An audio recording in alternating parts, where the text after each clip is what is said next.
Isang magandang araw po sa inyong lahat, lalong-lalo na po sa inyo, Kabanong. Itago niyo na lang ako sa pangalang Toto. Ang kwentong ibabahagi ko po sa inyo ay nangyari noong bata pa lamang ako. Sa edad na 10 taon ay naulila na ako sa aking ama't ina. Dahil yon sa isang hindi inaasahang trahedya. Nahulog kasi sa bangin ang bus kung saan lula nito ang aking mga magulang. Bunsod noon ay si Lolo Piping na ang nagtaguyod sa akin. Mula sa isang maliit na kubo sa tabing ilog ay nagpatuloy ang aming pamumuhay. Apa, kumising ka na dyan at may pasok ka pa sa eskwela. Diyos ko naman tong batang to. Anong oras na kasi natulog kagabi? Ayan tuloy, ang hirap mong gisingin. Anong oras na po ba, Lo? Ang aga-aga pa naman po eh. Pupungas-pungas akong tumugon sa kanya, sabay dumiretso sa kusina para maghilamos sa batalan. Anong oras na? Di ba dadalhin mo pa sa talipapa yung mga halamang gamot ng isang pasyente ko ron? Siguradong nag-aantay na yun sa'yo. Kaya agahan mong kumilos dyan, bata ka, bilisan mo. Si Lolo naman talaga oh. Bakit ako pa po yung inutusan nyo? Bakit hindi na lang po kayo yung magdala niya sa kanila? Abay, hindi nga pwede at marami rin akong gagawin ngayon. Maglalaba pa ako ng mga damit natin sa ilog. Tapos maya-maya lang dadagsa ng mga pasyente ko rito. Sige na, kumilos ka na dyan. Talagang malilintik ka sa aking bata ka. Opo, Lo. Susunod na nga po eh. Wala rin akong nagawa kung hindi ang tumalima sa kanya. Bahagyang may katigasan man ang ulo ko noon, ay may pagkamasunurin pa rin naman ako. Siya nga pala, Kabanong, ito nga po palang si Lolo Piping ko ay isang batikang albularyo at manggagamot sa aming lugar. Siya ang takbuhan ng lahat ng mga taong nagkakasakit, nilulukuban ng masamang elemento, biktima ng kulam, nayanggaw, at kung ano-ano pang uri ng karamdaman. Masasabing hindi pangkaraniwan ng pagkabihasa at ang kaalaman ng aking lolo sa larangang ito. Sapagkat ni minsan ay walang sakit ang hindi niya nabigyan ng lunas. Dahilan upang maging tanyag ang kanyang pangalan. Hindi lamang sa aming baryo, kung hindi pati na rin sa ibang mga kalapit baryo. Ay pare, bakit naman balot na balot ka dyan ng jacket? Nakita mong tirik na tirik ang araw. Wala lang to, Manong. Nakakaya kasi may kati-kati lang ako sa katawan tapos ilang linggo na rin itong hindi gumagaling. Ganun ba pare? Bakit hindi mo subukan lumapit ron sa magaling na albularyo? Doon kay Tandang Piping. Sa katunayan nga niyan, hindi lang ikaw nagsabi niya sa akin. Sinabi na rin niya sa akin ni Paring Doming ko. Kaso, nakapagpatingin na rin ako sa doktor sa bayan eh.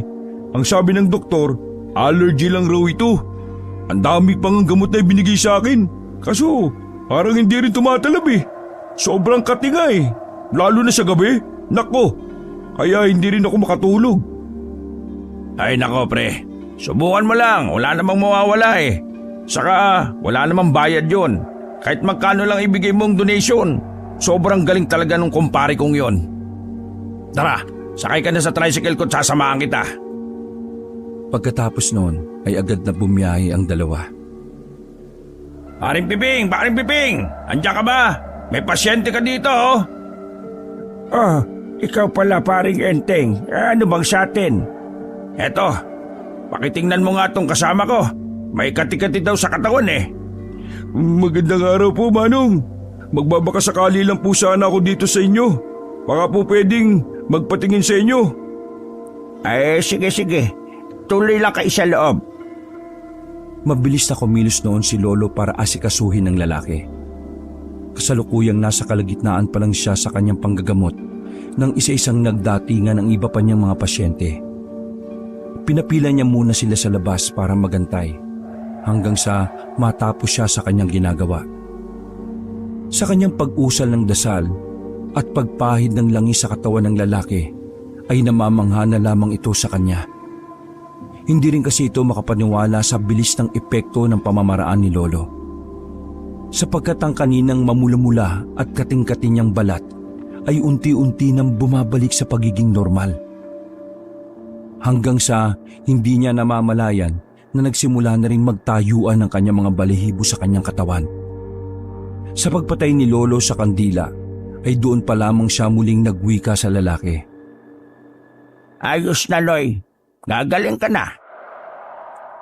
Bagyang natigilan ng lalaki. Mababaanag sa kanyang muka ang matinding pagkabigla. Waring hanggang sa mga oras na yon ay hindi pa rin narirehistro sa kanyang utak ang mga kaganapan. Ano pong nangyari, Manong? Paano niyo po nagawa yun? Paano niyo po ako napagaling ng ganong kadali? Sunod-sunod at nagtatakang tanong pa nito kay Lolo. Wala lang, Noy. Kinausap ko lang yung gumagambala sa'yo. Buti't madali naman siyang kausap. Gumagambala po? May nasagi po ba ako?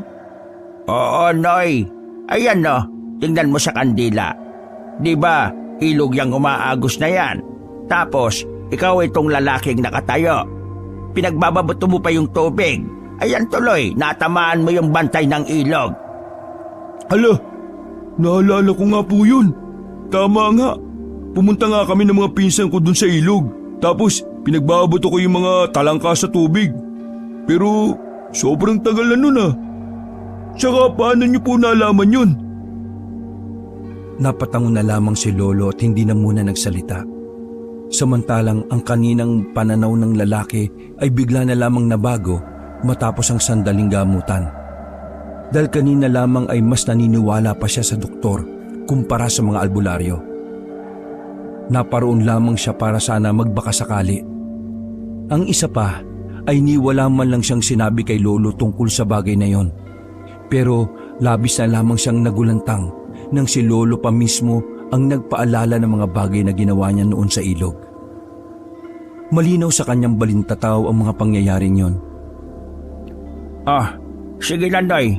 Basta magagis ka lang ng bigas malapit sa tabing ilog bago magtakip silim, ha? Ay, sige po, Manong. Maraming salamat po. Ito nga po pala. Tanggapin niyo po itong kaunting halaga. Noy, ang laki naman yata nito.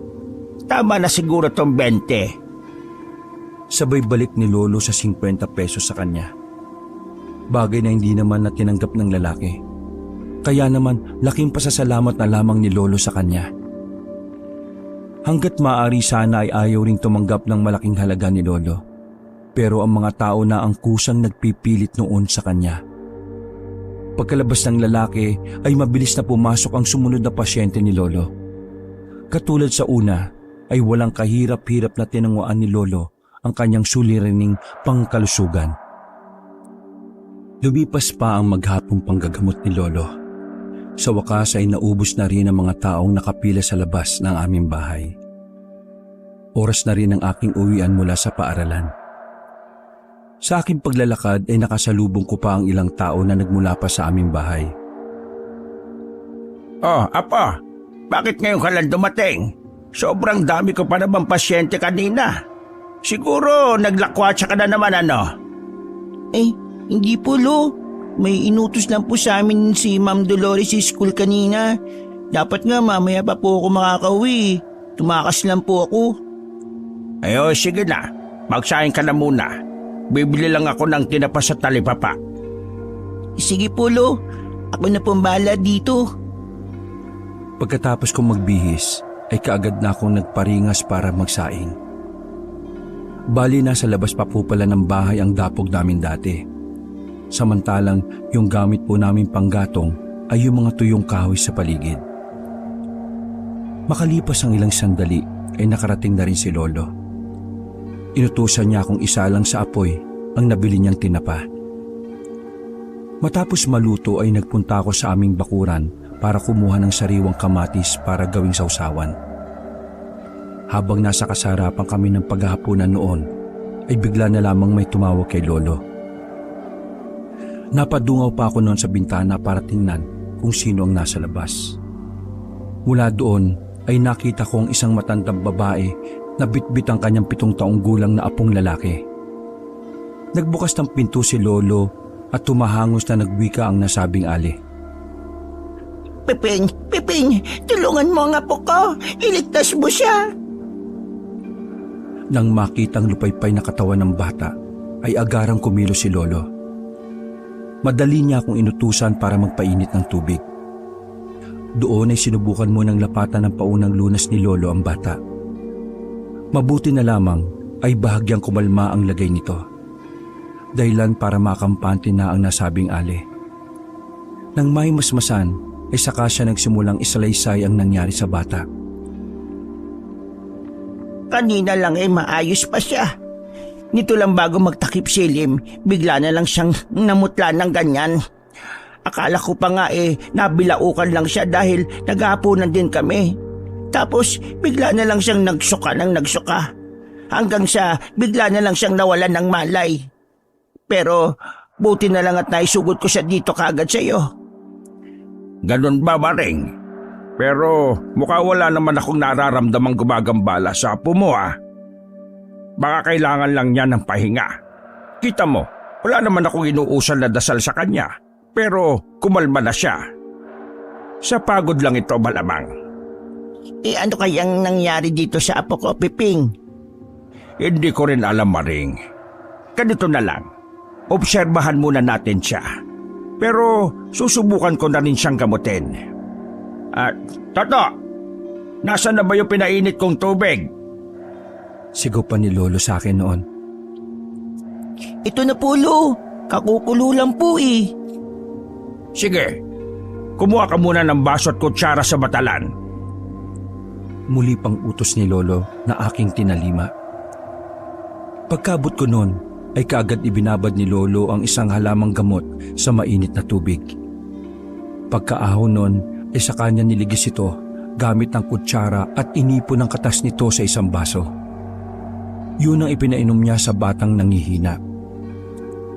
Habang patuloy sa pagtatawa si Lolo, ay tahimik lamang ako na nakatanaw habang nakaupo sa silya. Kitang-kita ko ang tuloy-tuloy na paggalaw ni Lolo. Bagay na nagpapamangha sa akin. Hanggang sa matapos na ang pag-usal ng dasal ni Lolo, udyat na ihahayag na niya ang kanyang nakita sa kanyang ginawang pagtatawas. Wala talaga, Maring. Wala talaga akong nakikitang namamarusa sa apo mo. Wala rin namang nanggagambala sa kanya. Mukhang napagod lang talaga ito. O baka naman doktor talaga ang kailangan na ng apo mo. Diyos ko po, kawawa naman itong apo ko. Paano kaya siya? Ano ba bang ginagawa nitong apo mo kanina? Nasa labasan ba ito? Galing lang naman sa eskwelahan niya kanina. Tapos normal naman siya pagdating niya. Yun nga ang sabi ko sa iyo kanina. Noong habang kumakain kami, bigla na lang siyang nagkaganyan. Pasensya na, Maring Mukhang hindi ko yata kayo matutulungan. Ang mabuti pa talaga pagpahingahin mo na lang maigi itong apo mo. Tapos bantayan mong maigi. Kapag hindi pa rin bumuti, susubukan ko pa rin siyang gamutin. Dahil sa insidenteng yon, ay nakita ko ang matinding kabiguan sa mukha ng matandang ali. Gayun rin si Lolo na nakikita ko ring nababahala. Yun pa lamang kasi ang unang beses na nangyari ang bagay na yon. Ang hindi magawang tugunan ni Lolo ang isang nangangailangan ng kanyang tulong. Gustuin ko man sanang tumulong, subalit anong alam ng isang batang kagaya ko?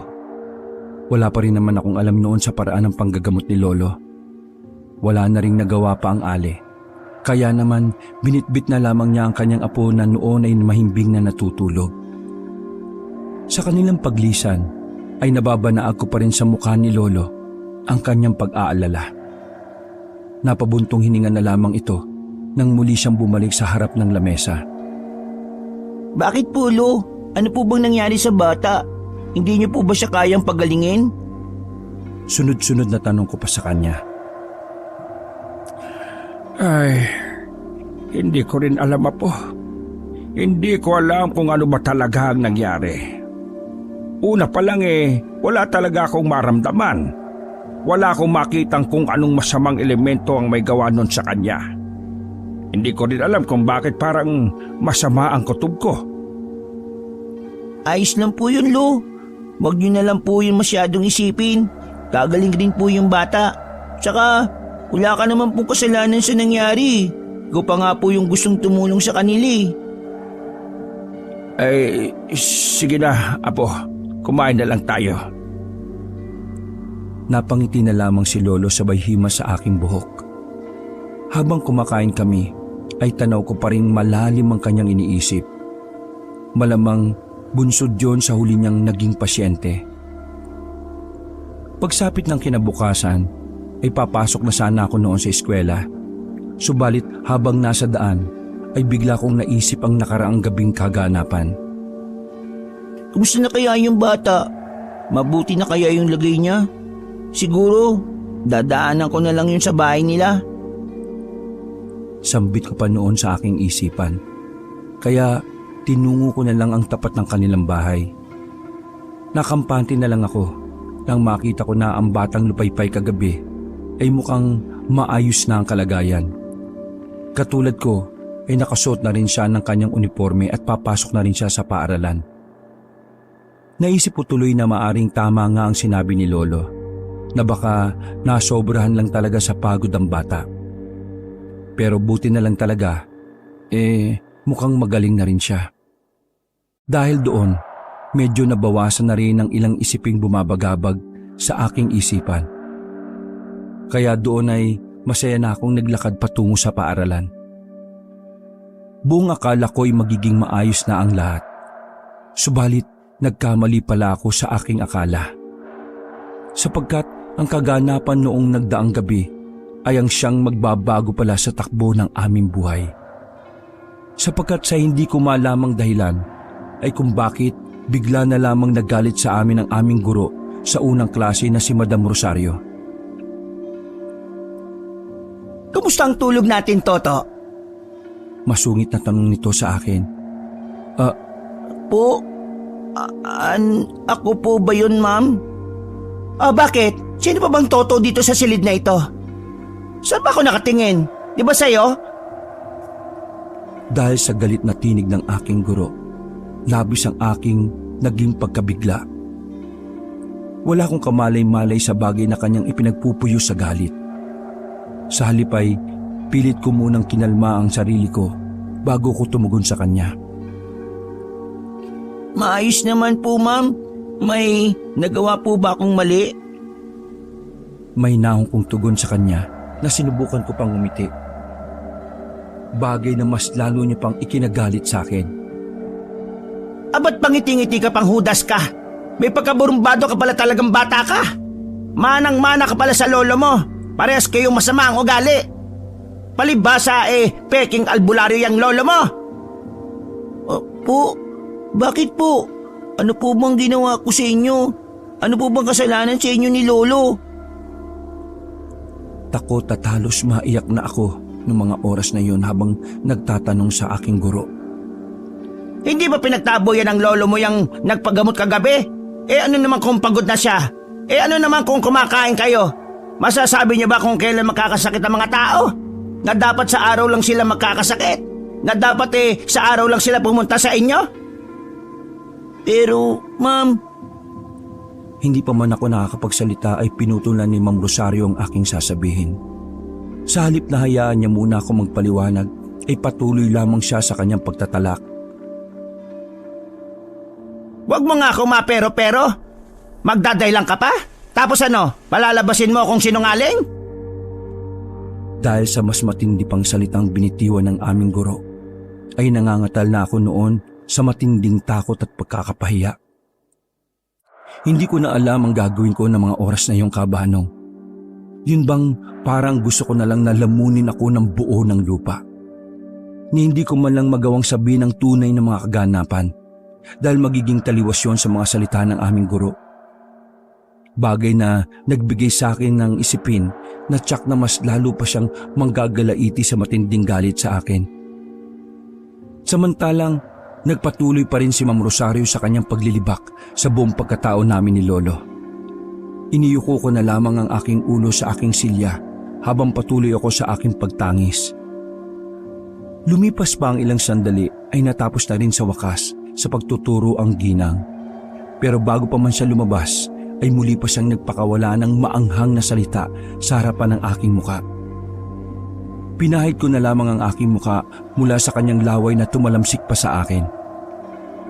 Pagpasok ng ikalawang guro ay tahimik ko munang sinuri kung galit rin ba ito.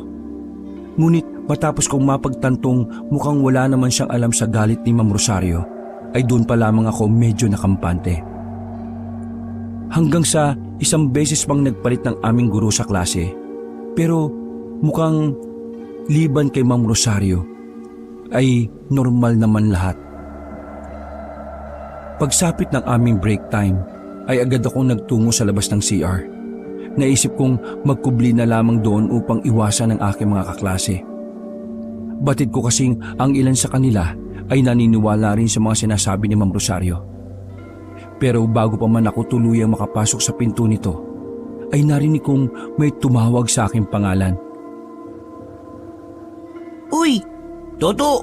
Ang kapal naman ng mukha niyo maglolo. Kunwaring nanggagamot yung lolo mo. Pero mukhang pera lang naman pala. Sobrang sumapa ng ugali. Ay nako, mga mangloloko, mga peke! Hindi mukhang pera ang lolo ko. At lalong hindi masama ang ugali ni lolo. Abat sumasagot ka ba ha? Dapat lang naturuan ka namin ng leksyon. Ano mga tol? Hawakan niyo't bugbugin na natin. Binalak ko pa sanang tumakbo noon palayo sa kanila. Pero dahil sa marami sila, ay madali rin akong nasukol sa isang sulok. Magkakasunod na suntok at tadyak ang kanilang pinakawalan sa kung saan saang banda. Bagay na siyang sinasalo naman ng aking katawan. Talagang sobrang sakit ng buong katawan ko ng mga oras na yon.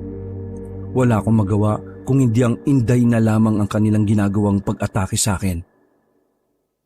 Hanggang sa nagkapunit-punit na rin ang aking suot na uniforme. Samantalang isang napakalakas na suntok ng kamao ni Benjo ang tuluyang nagpawala ng aking ulirat.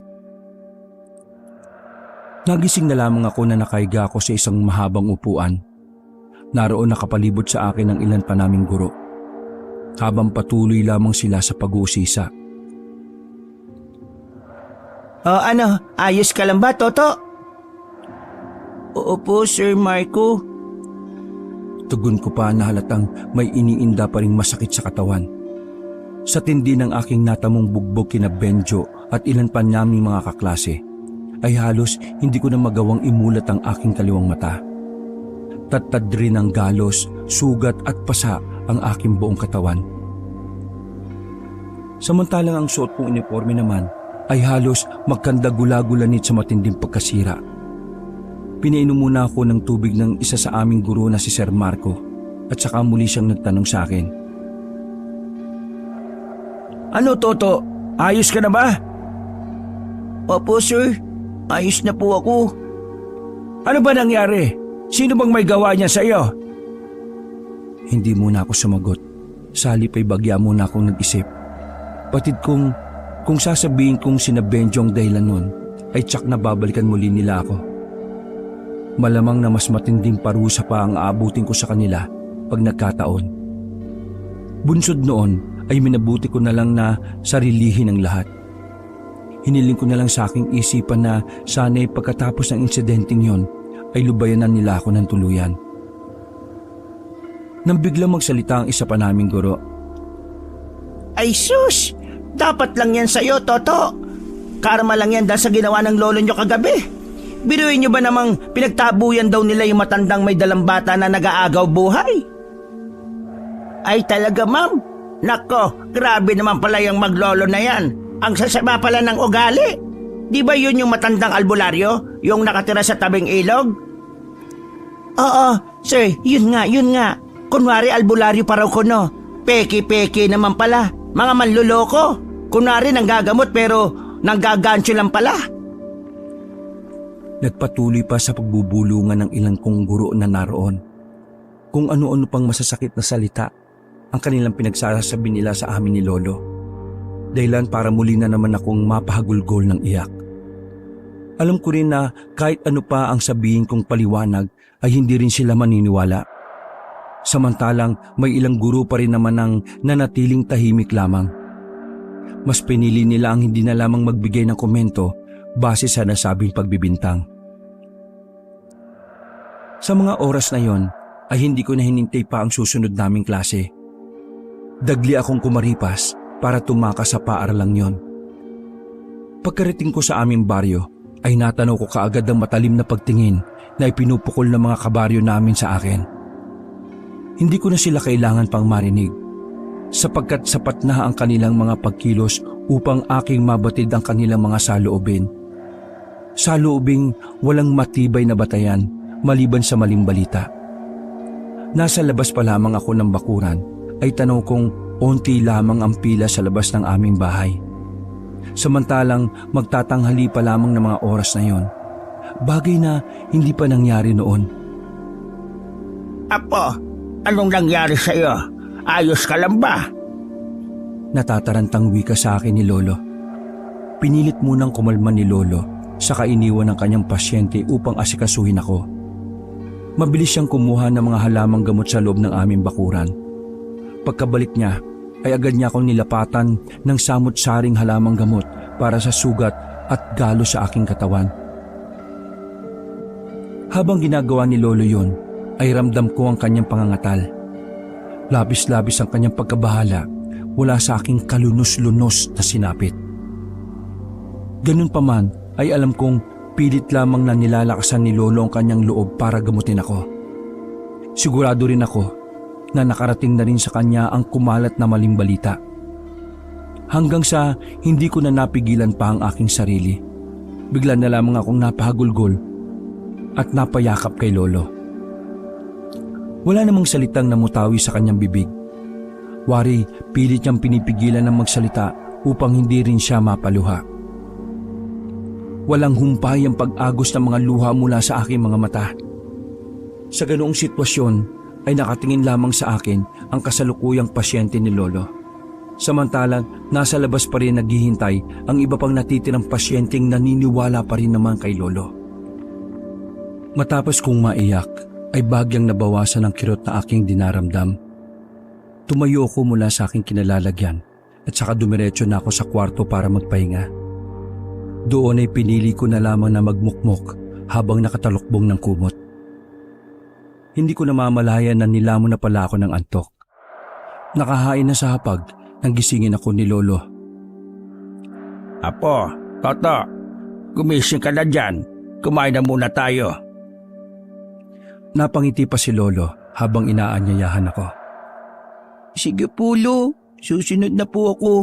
Maghilamos lang po ako sandali. Malungkot na tugon ko sa kanya at nagsimula na ako magtungo sa kubeta. Habang nasa harapan kami ng mesa, ay parehas lamang kaming walang imik ni Lolo. Batid namin ang naging pagbabago sa pagtingin at pananaw ng mga tao sa amin matapos ang nasabing insidente nitong nagdaang gabi. Kahit anong pilit kong hanapan ng sagot ang mga kumalat na paratang ay hindi ko talaga magawa. Dahil hindi naman talaga nagalit si Lolo sa maglola na yon. Hindi rin naman niya pinalayas ang dalawa. Sa katunayan ay sinubukan niya pang gawin ng lahat para tulungan sila. Samantala ring maayos naman silang lumisan sa aming bahay. Subalit, bakit ganun pa ang naging kaganapan? Sobrang taliwas ito mula sa isang katotohanan. Kumusta ang pakiramdam mo, Apo? Ayos na po ako, Lo. Pero, Lo, bakit po ganun sila? Ano po bang ginawa natin sa kanila? Hindi naman po totoo lahat yun, di ba? Pasensya ka na, Apo. Pati ikaw ay nadamay na sa kaguluhang ito. Bakit po, Lo? Wala ka naman pong ginawang masama eh. Sila po itong masama at gumagawa po sila ng maling paratang. Kung natulungan ko lang sana ang bata, hindi sana nangyari ang lahat ng ito. Kaya patawarin mo ko, Apo. Lo, pwede po bang umalis na lang tayo sa lugar na ito? Magpakalayo-layo na lang po tayo. Total, Mukhang mas marami po ang naniniwala sa mga kasinungalingan nila eh. Hindi pwede, Apo. Kapag ginawa natin yon, parang inamin na rin natin ang ibinibintang nila sa atin. Hindi tayo kailanman makakabalik pa dito. Hindi na lang po muna ako papasok bukas sa eskwela ko, Lo. Siguradong sasaktan na naman po nila ako. Mabuti pa nga, Apo. Pabayaan mo, pansamantala lamang ito. Gagawa ko ng paraan. Susubukan kong patunayan na mali ang kanilang mga paratang. Bakit po, Lo? May ideya ka po ba kung bakit po nila ginagawa ito? Baka naman po may nakagalit kayo, Lo. Wala naman po, di ba? Pagkawika ko ng mga katagang yon ay bigla na lamang natigilan si Lolo. Waring may importanteng bagay ang pumukaw sa kanyang atensyon. Nagpakawala muna siya ng isang malalim na buntong hininga bago muli siyang nagwika. Hindi ko lang alam kung tama ang hinala ko. Pero saka ko na lang sasabihin sa iyo kapag sigurado na ako. Matapos namin magapunan ay naupo muna ako sa pinto ng aming bahay. Nakatanaw sa malayo habang panay ang pagtanaw mula sa kawalan. Hanggang sa bigla na lang napako ang aking paningin sa isang dako. Hindi ako masyadong sigurado, ngunit parang may naaaninag akong gumalaw sa parting may kalayuan, kung saan doon ay medyo mayabong ang mga talahib at medyo mapuno. Subalit nang pinilit ko pa yung siyasatin mula sa aking kinalalagyan, ay wala naman akong napansing kakaiba. Dahilan para mawala roon ang aking atensyon. Toto, Apo, pumasok ka na dito sa loob. Bakit po, Lo? Nakaupo lang naman po ako dito sa labas. Sige na, wag na matigas ang ulo. Isara mo na rin yung pinto at matulog na tayo. Nagtataka lang rin ako noon kay Lolo dahil maaga pa naman ang mga oras na yon. At isa pa, dati-rati ay wala naman siyang pakialam sa akin kahit magdamag akong tumambay sa labas ng aming bakuran. Pero sa pagkakataong yon ay parang may pinangingilagan si Lolo. Yun bang tipong nararamdaman niya ang presensya ng pilit kong inaaninag sa labas kanina? Pagsapit ng 11:11 ng gabi, habang malalim na ang aming pagtulog noon ni Lolo, ay may bigla na lang kaming narinig na tinig sa labas ng aming bahay. Boses yun ng isang lalaki na animoy natataranta at kailangan ng tulong. Dahilan para mapadungaw kami ni Lolo sa bintana ng maliit na kwarto. Mula sa labas ay nakita namin ang isang aligagang si Kuya Nestor na dali-dali namang tinatawag ang atensyon ni Lolo matapos siyang mapansin na nakadungaw kami sa bintana. Halos magkandara pa si Lolo para salubungin ang nasabing lalaki. Oh, Nestor, bakit? Ano bang problema? Bakit ka natataranta? Mang Piping, tulungan niyo po ang asawa ko. Namimilipit po siya sa sobrang sakit. Hindi ko na po alam ang gagawin eh. Tara na po, Mang Piping. Lintik na. Bakit mo naman iniwang mag-isang asawa mo sa bahay niya? Halika na, dali. Natatarantaring wika ni Lolo Piping at dali-daling sumunod sa lalaki. Dahil sa takot ko namang maiwang mag-isa sa bahay, ay nagpasya na rin akong sumunod sa kanila. Pero bago pa man ako lumabas ng bahay, ay naalala ko pa ang palaging ginagamit ni Lolo sa kanyang panggagamot, ang bote ng langis na nasa altar. Kaya naman kagad kong dinampot ang bagay na yon at nagsimula na akong humabol sa kanila. Buti na lang din ay naalala ko ang bagay na yon. Dahil pagkarating namin sa labas ng bahay na mag-asawang sina Kuya Nestor at Ate Ekang, ay agad akong inutusan ni Lolo para kunin sa bahay ang kanyang langis. Kaya iniabot ko na ito kay Lolo na kanya namang ipinagpasalamat. Pagpasok namin sa loob ng bahay nila, ay nadatnan namin ang tila namimilipit sa sakit na si Ate Ekang. Panay-panay lamang ang pag-ikas at pagsapo nito sa kanyang tiyan. Waring hindi na nito malaman kung anong gagawin dahil sa matinding sakit na dinaramdam. Base sa mga nadatnan naming eksena, ay wala nang sinayang na mga oras pa si Lolo. Dagli siyang nagpakuha ng ilang bagay na kakailanganin niya sa kanyang panggagamot. Buti na lamang at pangkaraniwang mga halimaw at kandila lamang ang kailangan niya. Kaya ganun kadali na rin siyang nakapanimula sa kanyang gagawin. Matapos ang paglalaan ng ilang inusal na dasal, pagpapahid ng langis at halamang gamot, ay nagawa rin niyang mapakalma ang ginang. Doon naman ay nagsimula na siya sa kanyang pagtatawas. Ayon kay Lolo na isa raw mataas na antas ng aswang ang namiminsala sa ginang. Hindi lang daw ito basta supog na aswang, kung hindi isang inkantador na aswang. Aminado rin si Lolo na mahihirapan siyang makipagtunggali sa nasabing nilalang.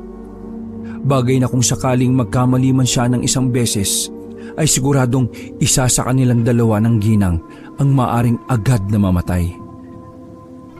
Maaga pa lang ay agad nang nabatid ni Lolo na hindi ang babaeng buntis ang pake ng nilalang na ito, kung hindi siya mismo. May malalim itong dahilan para gawin ang bagay na yon. Yun ay ang wasakin ang buong pagkatao ni Lolo. Walang kaalam-alam si Lolo na isa lamang itong patibong ng nasabing nilalang. Sa halip ay nagpatuloy lamang ito sa kanyang ginagawa. Napapikit na lamang ang kanyang mga mata habang mataimtim na umusal ng dasal, hanggang sa umihip ang malakas na hangin. Rason upang mamatay ang apoy sa mga kandila at lampara sa loob ng bahay. Walang humpay ang pagpagaspas ng mga kurtina at anumang telang maaring daluyan ng malakas na hangin sa loob ng nasabing bahay. Tanging ang sinag lamang ng buwan ang tumatanglaw sa amin mula sa kadiliman. Nababanaag ko pa ang pinagsamang matinding galit at pagdurusa sa mukha ng buntis na ginang. Ang kanyang mga mata ay mas lalo pang naging matalas at naging purong itim ang kanyang balintataw. Waring pilit itong kumakawala sa espiritual na gapos na ipinataw sa kanya ni Lolo sa kanyang buong katawan. Gusto ko na talagang tumakbo ng mga oras na yon, subalit nilulukob na talaga ako noon ng matinding takot. Samantalang nakita ko pa si Kuya Nestor na nagdarasal na lamang habang nakapikit sa isang sulok. Nakita ko naman ang matinding determinasyon at pagpupursige sa mga mukha ni Lolo. Waring kahit anong mangyari ay hindi siya magpapadaig sa halimaw na nasa kanyang harapan. Pilit niya itong nilalabanan sa pamamagitan ng pakikipagpalitan ng matataas na antas ng orasyon. Hanggang sa bigla na lamang kumalma ang buong kapaligiran. Mukhang ito na ang hudyat na nagtagumpay si Lolo sa kanyang ginagawa. Ekang, ayos ka lang ba? Mang Piping, bakit hindi po sumasagot si Ekang? Ano po nangyari sa kanya? Kumusta na po yung anak namin? Sa ngayon ay maayos na siya. Pero hindi pa dito natatapos ang lahat dahil nakatakas ang namiminsala sa kanya. Siguradong babalik siya anumang oras. Kung magkataon hindi ko alam kung kakayanin pa ng katawan ng asawa mo. Ano pong ibig niyong sabihin, Mang Piping? Hindi pa po tuluyang magaling ang asawa ko. Paano na po ang anak namin? Ano po ang kailangan natin gawin? Iligtas niyo po ang mag-ina ko. Sunod-sunod at natatarantang tugon pa ng Ginoo kay Lolo. Muli kong nakita ang matinding pagkabigo at kalungkutan sa mukha ni Lolo. Batid kong ginawa niya na talaga ang lahat ng kanyang makakaya. Subalit nagawa pa rin siyang takasan ng nasabing nilalang. Kaya siguradong anumang oras ay muling babalik ang tagapaminsala sa katawan ng ginang. Na kung magkagayon man ay siguradong magtutos muli si Lolo at ang nasabing aswang.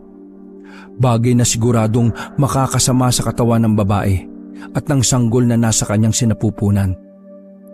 Dahil ang mismong katawan ng ginang ang magsisilbing lugar ng tunggalian ng dalawang nilalang na magsasagupaan. Bago pa man kami umalis, ay nagsagawa muna ng ritual si Lolo para hindi muling makapasok ang tagapaminsala ng ginang. Bagay na pansamantala lamang.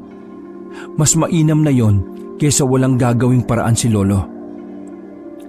Matapos yun ay muli nang nagbiling si Lolo sa lalaki. Nabantayan daw nitong maigi ang kanyang asawa. Tawagin lang daw kaagad si Lolo kapag may problema. Sa buong gabi daw ay hindi muna sila magagambala ng aswang na yon dahil sa ginawa ni Lolo. Bukas na bukas daw ay susubukan niyang tingnan muli ang ginang. Habang naglalakad ay napatanong pa ako kay Lolo. Lo, malakas po ba yung kalaban nyo kanina? Oo, Apo. Hindi siya pangkaraniwan. Matataas ang antas ng dasal na ginamit niya kanina. Sinubukan ko rin siyang hulihin, pero nagagawa niyang basagin ang mga inuusal ko laban sa kanya. Nagpatuloy pa sa pagkukwento sa akin si Lolo habang kami ay naglalakad. Hanggang sa pagdating namin sa bahay ay mas marami pa akong natuklasan. Ang kaninang kalaban niya ay isa palang pinuno ng angkan ng mga aswang. Pilit daw itong naghihiganti matapos siyang mapatay sa harapang labanan ang isang kauri nito ilang araw pa lang ang nakakaraan. Sinubukan daw nitong salakayin ng aming bahay dahil sa nagiging tangka na raw si Lolo sa kanilang pag-iral sa aming lugar. Ngunit hindi nito alam na matagal nang handa si Lolo sa mga ganong magiging kaganapan. Kaya katulad ng inaasahan ay madali lamang itong nasawata ni Lolo mula sa kanyang pakay. Dahilan upang masukat nila ang antas ng kakayahan ni Lolo sa larangan ng pakikipaglaban sa mga kauri nila. Kaya sa ngayon daw ay sumusubok sila ng mas ligtas na pamamaraan upang pabagsakin si Lolo. Yun ay ang paggamit ng mga normal na tao. Yun daw ang kanyang magiging kahinaan. Unti-unti nilang sisirain ang tiwala ng mga tao na nakapalibot sa amin hanggang sa tuluyan nila kaming mapaalis. Kung magkaroon man ay mas magiging malaya sila sa kanilang gagawin. Mga pagsalakay sa aming lugar. Naisip ko rin tuloy na baka konektado rin sa mga aswang ang guru ko noon na si Ma'am Rosario. Dahil isa rin siya sa nagpapakalat ng kwento tungkol sa amin ni Lolo. Sa kabila ng lahat ay nangako rin si Lolo na gagawin niya ang lahat ng kanyang makakaya para mapigilan sila. Toto, patayin mo na yung ilaw at matulog na ulit tayo. Lo, ano pong gagawin natin pag may aswang? Nag-aalalang tanong ko pa noon kay Lolo. Aswang? Hindi naman basta makakapasok ang aswang dito sa loob ng bahay, Apo. Protektado tayo ng mga pangontra at dasal kontra sa mga ganyang nilalang. Kaya, huwag ka na mag-alala, Apo. Sige na, matulog ka na. Dahil sa mga sinabing yun ni Lolo, ay medyo nakampante na ako ng bahagya. Kaya ilang sandali pa, ay muli na akong nakabalik sa kaninang naudlot na pagtulog. Wala kaming kaalam-alam ni Lolo noon na doon na pala magsisimula ang ginawang plano ng aswang na yon. Gamit pa rin ang kanyang kakayahan sa iba't ibang dasal, ay maaaring nagawa nitong gamutin ang pamako ni Kuya Nestor. Kaya malamang na malaya itong nakakapasok sa loob ng bahay ng kaninang buntis na ginang. Doon ay tiyakong ibang pamamaraan na ang ginamit nito para sa tuluyang pagkitil sa ginang. Isang mataas na antas ng laso ng kanilang ginamit para tuluyan na itong hindi magising. Sa kasarapan pa rin ng aming pagtulog ay napalitan ng ingay ang komosyon ng buong lugar. Sa aking unang sapantaha ay may mga taong nagkakagulo sa labas ng aming bakuran. Na sa paglipas pa ng ilang pangsaglit ay unti-unti nang naging mas malinaw ang mga tinig. Isang malakas at galit na pagsigaw ang pumaimbog sa buong kaibuturan ng gabi. Kasunod sa pag-alingaw-ngaw nito ay ang pagsisigaw ng mga taong tila galit na galit. Dahil doon ay halos mapabalikwas pa ng bangon si Lolo. Natataranta, ngunit pakubli-kubli lamang. Sinilip ang siwang ng dinding. Ito ang pagkakataong nagbigay linaw sa amin mula sa mga kaganapan sa labas. Apo, tumakas ka na, dali! Dalhin mo ang punyal at ang kwintas na ito! Bilis! Kunin mo rin ang libretong itim sa altar! Namumulagat pang wika sa akin ni Lolo. Bakit po, Lo? Ano po bang nangyari? Ano pong pakay nila sa atin? Mangyak-ngyak at makatalkong tanong sa kanya. Pero hindi na tumugon pa si Lolo. Sa halip ay itinulak niya ako ng malakas. Dahilan upang muntikan pa ako mapasubsob sa sahig ng bahay. Hindi ko alam pero parang kusa na lang na gumalaw ang aking mga paa. Wala na akong ibang maisip kung hindi ang kumaripas na lamang mula sa kung saang direksyon. Sa isang mabilisang pagsulyap sa aking likuran ay kitang-kita ko kung paano maglagablab sa malakas na apoy ang aming bahay. Sinunog ng taong bayan ang aming bahay kung saan naroroon pa si Lolo. Napatagisbagang na lamang ako habang nagsisimulang maglanda sa mga luha sa aking mga mata. Parang tumigil ang oras ng mga sandaling yon. Gustuin ko mang bumalik para iligtas siya, ay batid kong wala rin akong magagawa. Wala rin naman akong pagpipilian ng mga oras na yon. Kung hindi ang tumakas, ay tanggapin na lamang ang aming kapalaran. Ang walang labang pagkamatay ni Lolo mula sa kamay ng mga taong minsan rin niyang tinulungan. Sa isang iglap ay ganoon kadali na lamang nilang kinalimutan. Sa aking patuloy na pagtakbo ay ang patuloy pang pag-agos ng aking mga luha. Hindi ko matanggap ang lahat hanggang sa hindi ko namamalayan kung saan na nga ba ako napadpad. Basta ang masisiguro ko lang ay sobrang malayo na ako sa aming baryo. Habang patuloy pa rin sa aking pagtangis ay siyang pagsiyasat ko naman sa buong paligid. Natanto kong nasa gitna na pala ako ng isang masukal na kagubatan. Matataas at mayayubong ang mga punong kahoy na sinamahan pa ng masukal na talahiban at halaman. Dahil doon ay natigilan ako ng bahagya.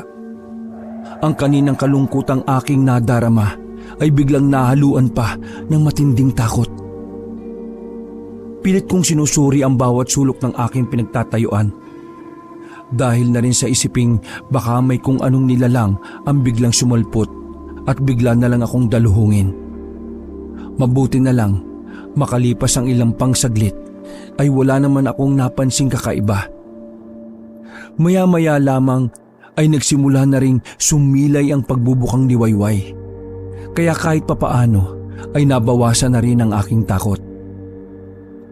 Nakatulala lamang ako habang nakasandal sa isang malaking punong kahoy. Siguro ay umabot na ako sa puntong gustong gusto ko pang umiyak. Subalit natuyo na ang mga luha sa loob ng aking mga mata. Bunsod na rin siguro na matinding kapaguran at pag-iyak ay bigla na lang akong nakatulog sa gitna ng masukal na kakahuyan. Pahapon na rin ang muli akong nagising. Nakahiga lamang ako doon sa balumbon ng mga talahib. Ni halos ayaw kong gumalaw mula sa aking posisyon. Naisip kong kung higa na lang ako roon magdamag ay siguradong di magtatagal ay muli akong makakasama ni Lolo. Subalit hindi ko magawang tiisin ang aking kumakalam na sikmura. Dahil doon ay wala akong nagawa kung hindi ang bumangon. Sinubukan kong suriin ang kalagayan ng buong kapaligiran. Hanggang sa mula sa di kalayuan ay natanong ko ang piling-piling na saging sa mga puno. Hitik na hitik ang mga bunga ng bawat puno ng saging. Tila alaga ito ng kung sino mang tao. Akmang pipitas na sana ako ng bunga nito nang biglang may isang tinig ang aking narinig. Mula sa isang banda ay nakita ko ang isang matandang lalaki. Mawalang galang na, iho. Pwede bang magtanong kung ano ang ginagawa mo dito sa sagingan ko? Sa inyo po pala ito, Manong. Pasensya na po Nagutom po kasi talaga ako Akala ko po wala po kasing may-ari nito. Ganun ba? O sige na, kumuha ka na. Hindi na kita pagbabayarin. Wow! Talaga po, Manong. Naku, maraming salamat po Habang nilalantakan ko ang matamis na saging ay hindi maiwasang magtanong ng matandang lalaki sa akin. Halatang labis rin kasi siyang nagtataka. Siya nga pala, iho. Bakit ganyan ba ang mukha mo? Bakit ang dami mong pasa at sugat sa katawan? Tumakas ka lang ba sa inyo o baka naman may ginawa kang kasalanan?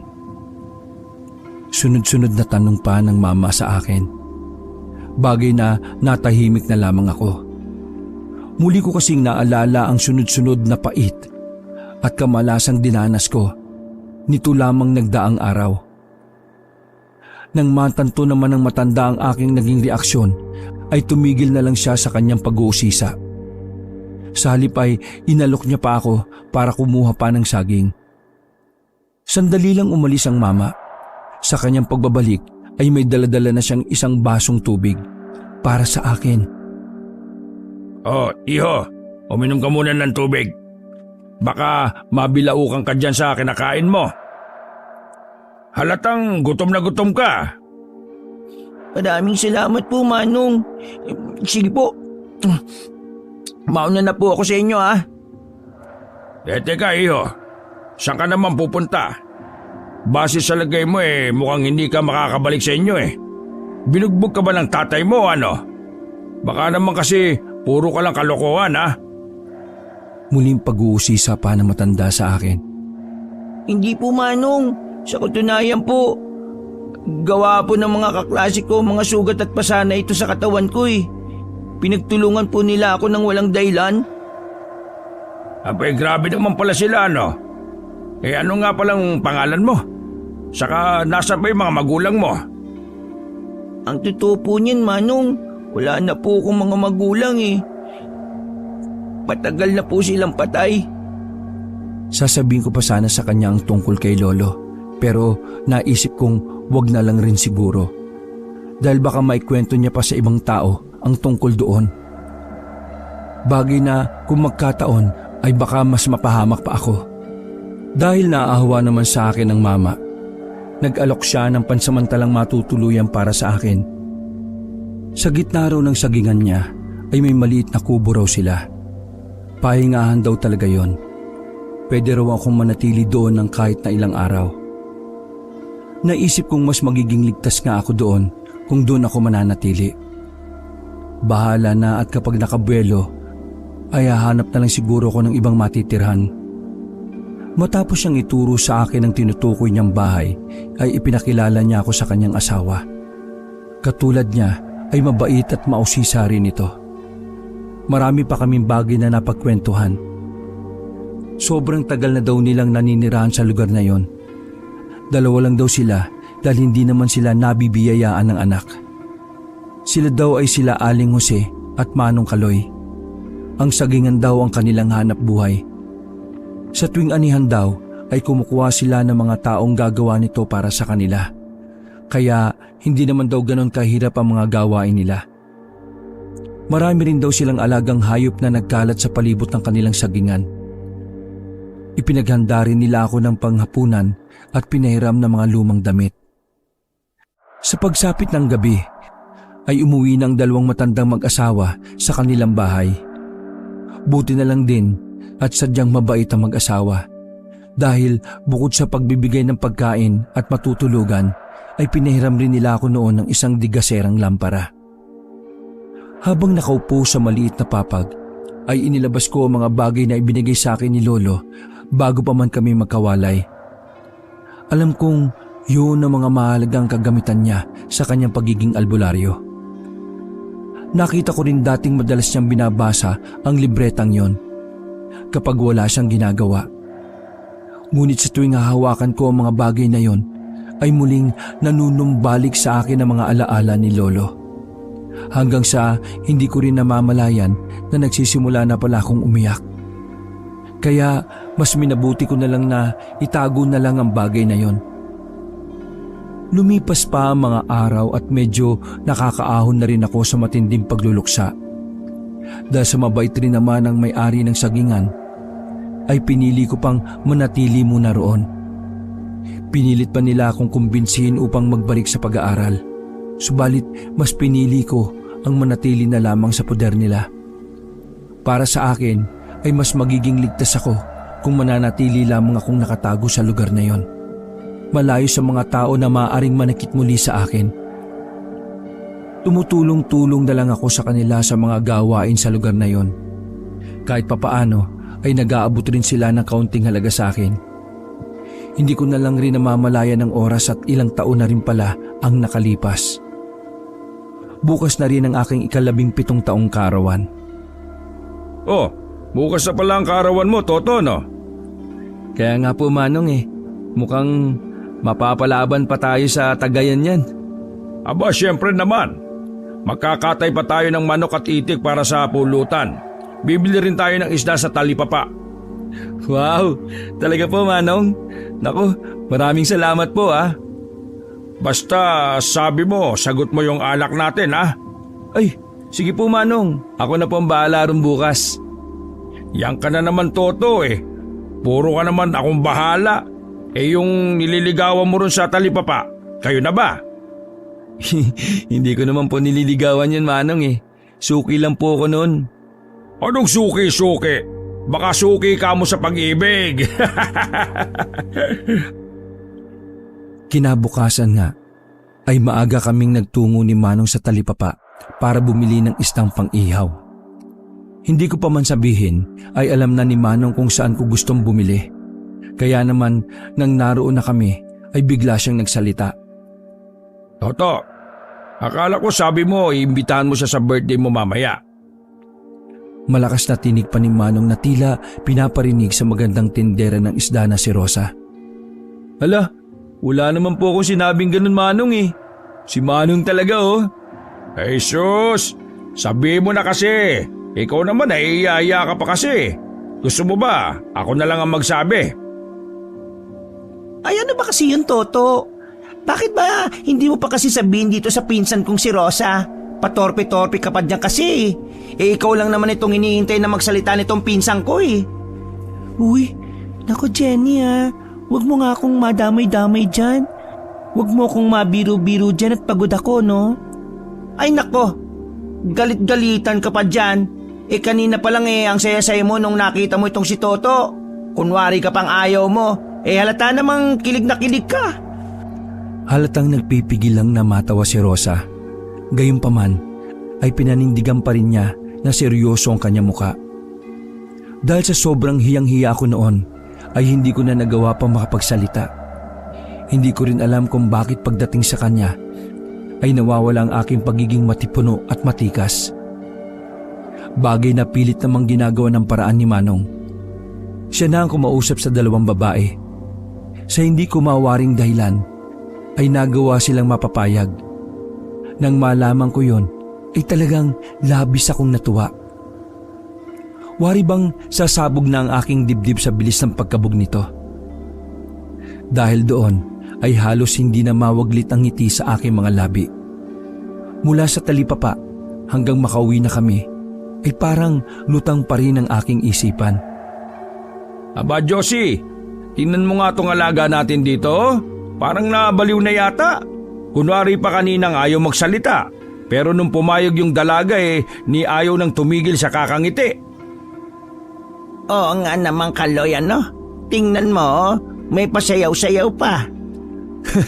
Hindi naman po Manong at Manang. Masaya lang po ako kasi birthday ko. Ang sabihin mo kamo, dahil kay Rosa. Si Manong talaga oh. Napakamot ulo na lamang ako sa kanilang dalawa habang patuloy ako sa aking pagiging abala. Lumipas pa ang ilang oras at nagsimula na ang magdapit hapon. Ilang sandali na rin at siguradong darating na ang aking pinakahihintay. Yun ay ang pagdating ni Rosa. Habang abala ako nagpaparingas ay bigla na lang akong natigilan. Naramdaman ko na lang ang pag-init ng suot kong kwintas. Hudyat na may hindi imbitadong bisita ang dumating sa araw ng aking kaarawan. Hindi ko alam pero parang pamilyar ang ganoong pakiramdam. Ang paglukob na matinding takot sa aking katawan.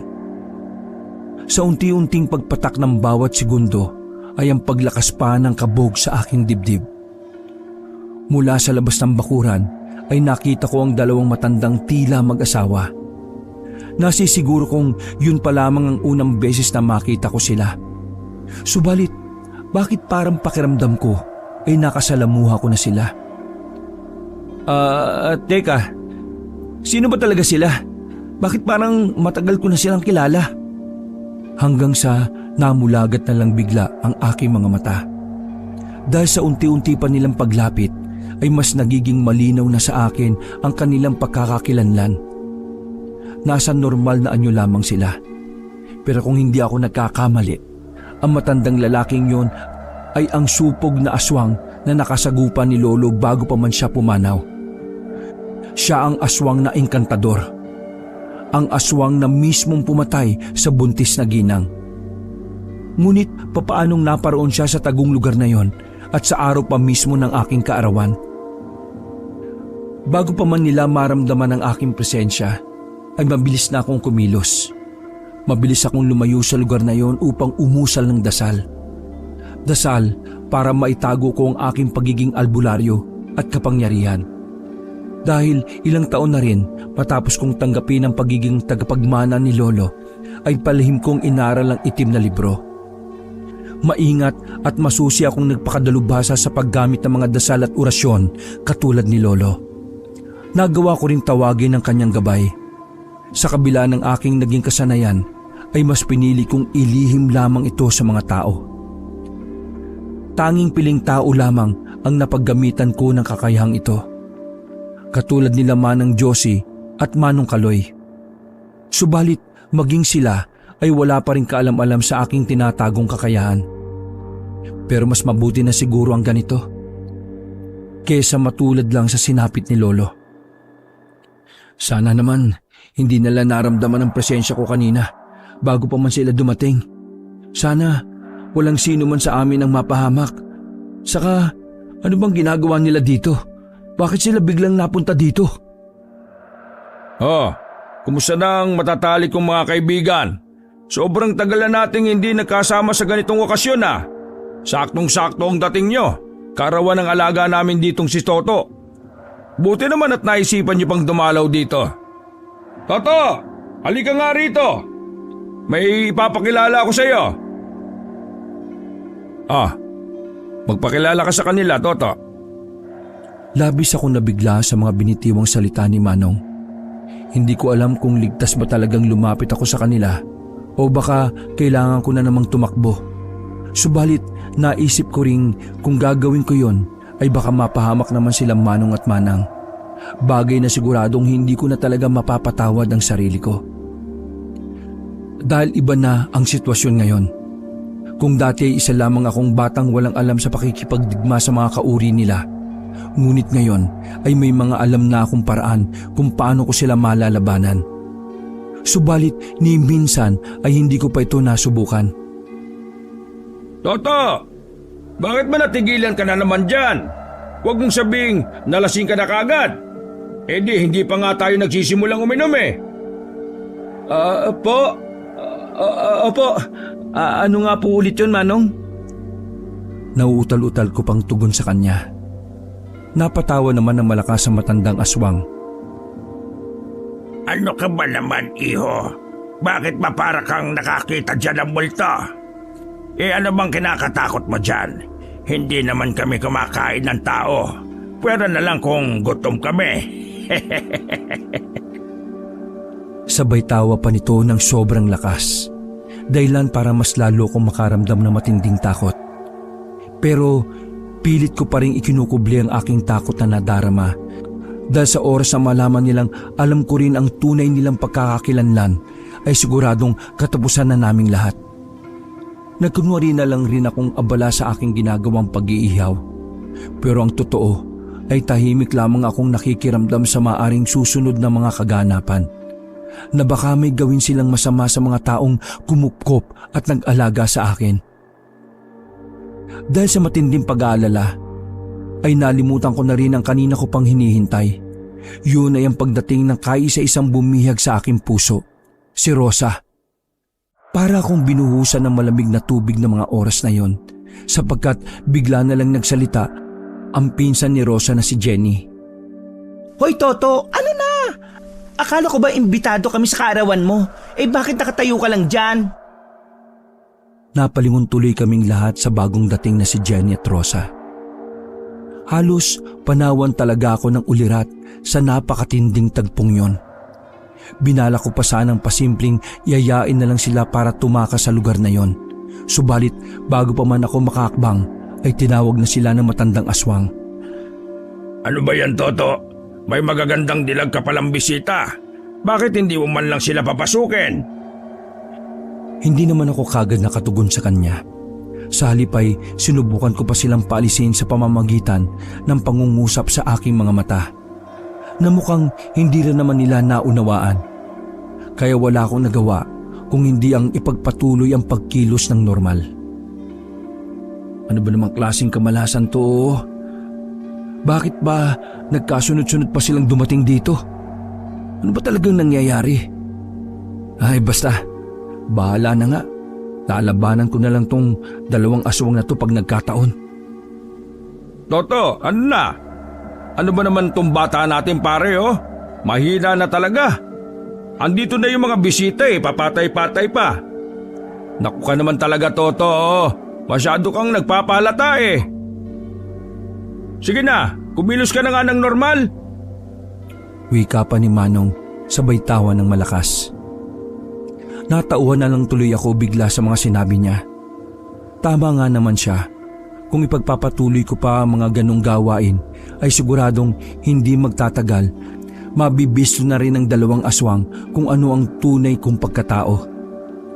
Natatarantaman ay pinilit ko na lang kumilos ng normal. Kumuha muna ako ng plato at nag-alok ng pagkain sa aking mga bisita. Itong si Rosa, akala mo sobrang bait. Akala mo santo na di makabasag pinggan. Samantalang siya pa yung nagmamadali kanina.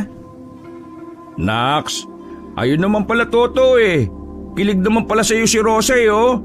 Pahiya-hiya ka pa. Ano ba?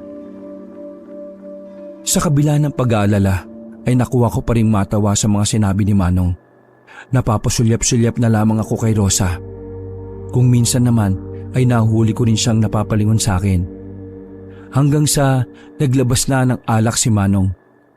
Sinubukan niya pang alokin ng 2 magpinsan pero tumanggi lamang sila. Hindi raw kasi sila umiinom ng alak. Kaya naman mas nakampante ako ng bahagya. Sa ilang sandali pa naming pananatili roon ay hindi ko man lang nagawang makausap ng matagal si Rosa. Halos isang tanong isang sagot lamang ang aming naging eksena. Kaya naman si Jenny na lang ang panay-panay na nagsasalita. Samantalang ang nasa isang nakahiwalay na mesa naman ay patuloy lamang na pag-uusap at pag-iinuman si Manong at ang aswang. Gayunpaman ay hindi ko pa rin ibinababa ang aking pagiging alerto. Mga iho't iha, eto, tikman niyo muna itong juice na tinimpla ko. Sige na, espesyal yan. Eto, lagyan niyo pa ng yelo. Ay, salamat po, Manang. Nakangiting wika ni Rosa. Sabay lapat ng baso sa kanyang labi. Hindi ko alam kung ano ba talaga ang nangyari. Kung bakit bigla na lang akong nahilo. Wari bang umiikot ang buong paligid. Hanggang sa nakita ko pang magkasunod na nawalan ng malay sina Rosa at Jenny. Hindi. Anong ginawa mo, Manang? Pinilit kong labanan ng matinding antok pero kahit anong pilit ko ay unti-unting pumipikit ang aking mga mata. Bago pa man ako tuluyang mawala ng malay ay nakita ko pa ang paggising nila Manong at ng matandang aswang. Mukhang nalansin nila ako. Mukhang ito na ang katapusan. Hindi ko lubos akalain na ako pa ang magiging dahilan ng pagkapahamak ni Rosa.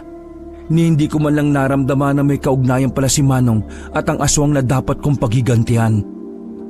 Hanggang hindi ko na rin napigilan pa at tuluyan na akong nilamon na matinding antok. Wala na akong alam pa sa mga sumunod na kaganapan.